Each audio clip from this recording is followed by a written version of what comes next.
嗨，我是 TG。最近玩了很多新游戏，要来跟大家分享。首先是11月27号实况的《三国无双起源》，原本是没有打算试玩，因为确定会买。结果做洛克人克的是影片，我在摸鱼的时候，网络上传出超多声音。《三国无双起源》改得太神了吧？怎么做得这么好玩？TG 你玩了吗？我的脑海瞬间出现这张图片，大家都在过圣诞节玩三国无双，所以我还在电脑前赶影片。做完克斯影片，马上冲去开 PS5 下载试玩版，结果真的跟大家说的一样，视觉跟系统都有明显的进步跟改变。尤其看到小兵在战场上拿木头撞门，真的让我超感动。那段实况我笑得跟孩子一样，他们终于做事了。因为从以前到现在，真的太习惯三国无双有高科技自动门，我不曾觉得过哪边有问题，而且以前有很多方法去折中游戏演出，为了在硬体跟运行顺畅之间取得平衡。小兵用工程器具撞门对我来说太惊喜了，完全没有想到。还有占领据点完成准备，可以站在定点发动突击，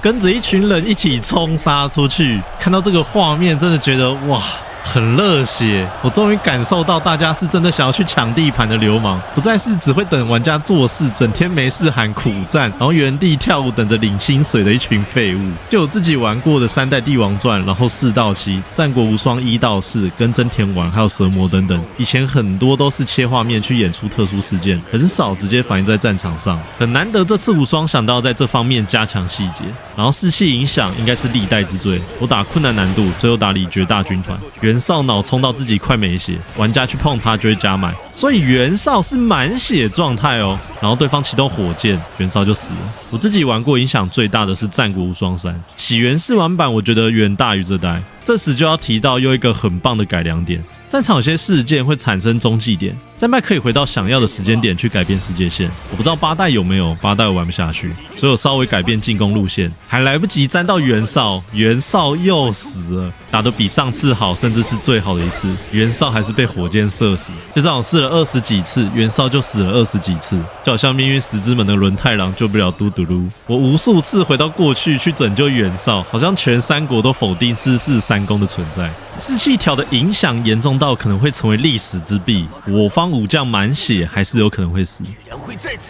武器也做了很大的修改，每把武器有2个附加能力，不同武器种类有不一样的武艺去丰富攻击的连段套路，日后可增加武器熟练度去习得武艺。正式版再来找出实用的好招。再来到了最重要与以往完全不同的大改变，就是这段文字详述的攻击动作，完全不能用以前的希冀观念去理解每种武器的攻击动作，会死得很惨。试玩版只有降剑还看得到希冀的按法，打出来的概念也跟希冀一样。偃月刀、飞圈、朴刀这3种武器的按法明显更偏向动作游戏，有翻滚中还有防御中的按法，还有看时机按的，像飞圈这招红色圈圈，快接到飞圈的时候才按得出来，所以武器操作没有以前简单了。每种武器有各自系统要学，武将对武将之间的刀光剑影更接近动作游戏的思维，玩家有很多的方法可以应对，绕小兵啊、闪避、开无双、凹无敌都很可靠，没有局限在一定要用哪些招式对刀才有效。因此对喜欢放空割草流的玩家来说，这代可能会打得比以前还要费心。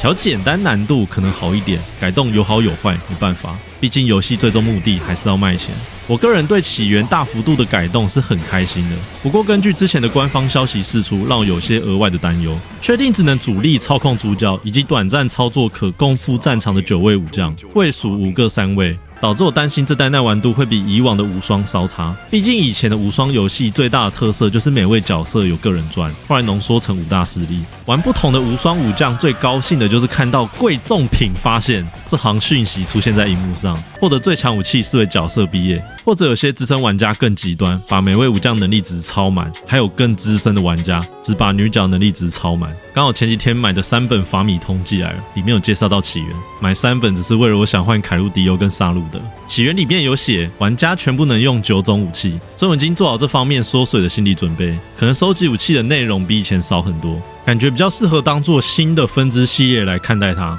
我猜起源每种武器只有1把最强武器，但这代已经是很难得的大换汤，所以如果起源放掉这块内容，我能理解，顶多稍显可惜。如果还有下一代，我就会很期待这方面的加料。未来正式版上市会再特别注意这一块内容，确定怎么样再提一下。总之我必当首发大先锋。再来到12月5号，有幸收到厂商邀请试玩赤色沙漠，跟黑色沙漠是同一家做的，所以名字很像。厂商愿意让我秀出试玩过程跟自由发挥，试完之后觉得还不错，所以介绍给大家认识。这是一款开放世界的单机游戏，但试玩只能体验4个 BOSS 战，所以开放世界内容先打上问号。打 BOSS 之前，我有留意到一件蛮有趣的事，各位可以注意左下角有日期、时间跟温度，与场景相关的讯息算有点多。让我按下等待动作，时间跳到 BOSS 的上班时间。这项等待功能不确定正式版会不会保留。总之，我推测正式版可能需要打听情报，得知特定 BOSS 的登场时间。如果真的是这样设计，打听引导又做得很好，整体的沉浸感应该是很加分。然后大家可以先仔细观察画面上所有东西，角色动作的流畅度、惯性的细节都有做好，风景、招式的华丽度，这些门面都做得很好，这是我第一个喜欢它的理由。不过画面上有一位技巧高超的剑客把对方砍成猪头，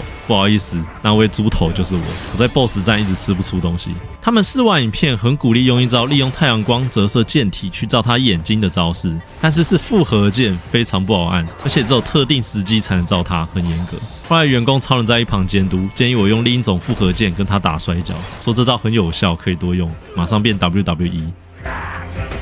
另外，我从试玩影片学到一招颗粒特效满天飞的3连砍，我很喜欢他砍到人反馈出来的沉重感，跟主角穿着的笨重感有个一致性。除此之外，找不到其他有效的进攻，才只用颗粒3连砍跟他硬碰硬。然后你们可能已经注意到了，视角有时候在发疯，突然拉远到很像在拍电影，这是我目前觉得最大的问题。包括视角锁定对方是按着防御键，很卡手。这2点在试玩反馈有特别提给厂商，对手招数有些距离非常远，所以我猜视角才突然拉超远。但是当他在远距离攻击中又做出其他动作，就会无法完全判读对手的行动，去决定我接下来要干嘛。后来我放弃观察，直接跟他打摔跤跟3连砍。说真的，很多肢体动作很细腻很真实，但可能为了讲究真实，导致不能打爽，让我觉得主角机体偏弱。碰上这种动作很快的 BOSS， 被打到不能动的烦躁感就会上来。以一个 demo 游戏来说，这场体验算是中规中矩。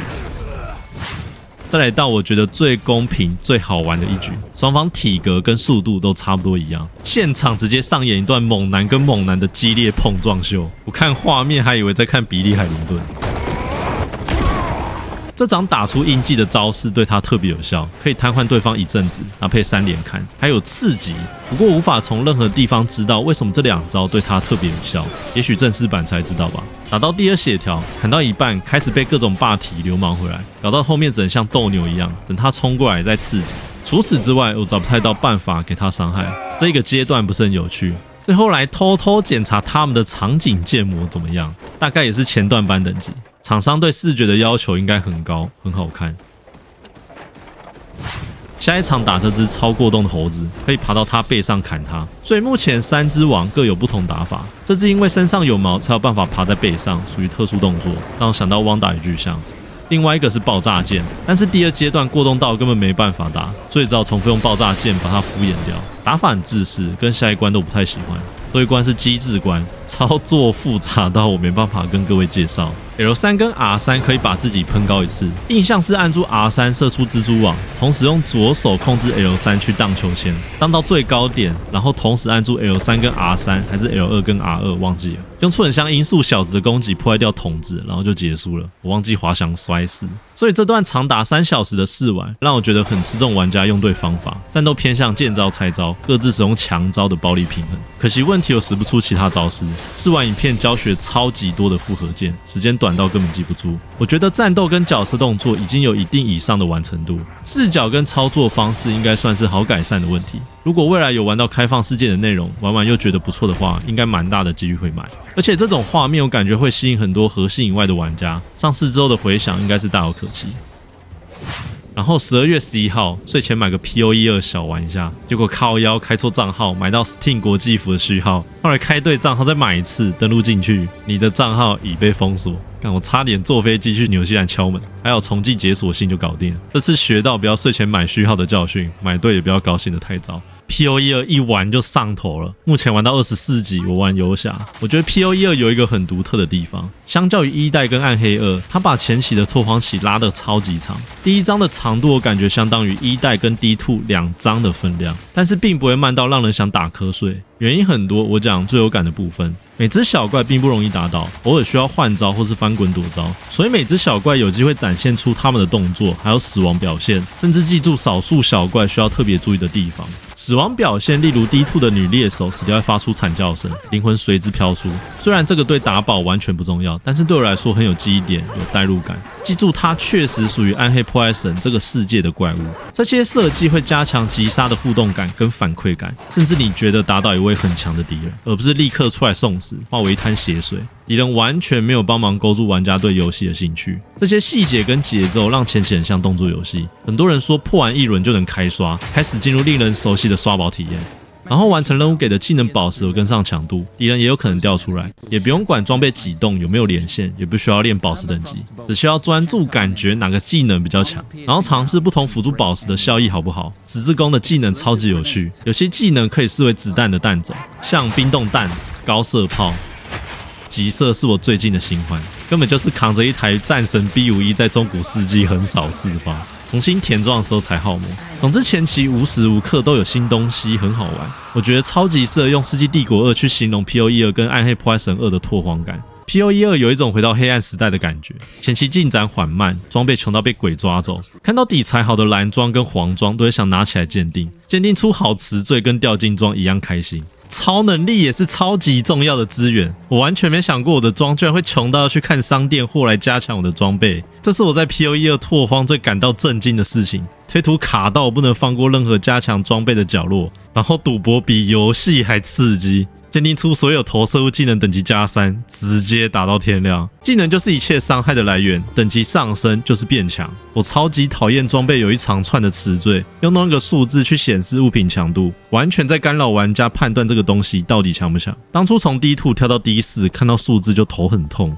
总之 PoE2 的拓荒很好玩，难度也很高。暗黑破坏神2也是个好游戏，但是已经随着历史悠久的改版，已经走进帝王时代了。现在需要记住符文之语有哪些好用的，才有办法靠大量知识知道去留住哪些底材。就算打到不错的黄绿金装，很快就会被符文装换下去，所以打宝感没有以前这么强烈了。以前看我家人为了一把风之力整天刷地狱小木，听说打到风之力可以爽1个月，现在很多都是打来弥补以前的遗憾，收藏大于实用。PoE2 玩4小时打不出半个哈欠， D4 玩15分钟打4个哈欠就想关掉。D4 是我去年首发最失望的游戏，大力推荐 PoE2 的提前测试版，价格30块美金，大约相当于台币1000块左右，真的好玩。再来到12月12号的 TGA， 今年有稍微关心一下 GOTY 的话题。不过最开心的是看到大神跟鬼舞者要出新作，可惜大神我没有办法讲，因为一代还没有时间补坑。当初只有看我家人玩，制作人跟一代一样是神谷英树，再加上卡普空这几年的表现，在我心中是 PR99 的模范生，我完全不担心大神跟鬼舞者。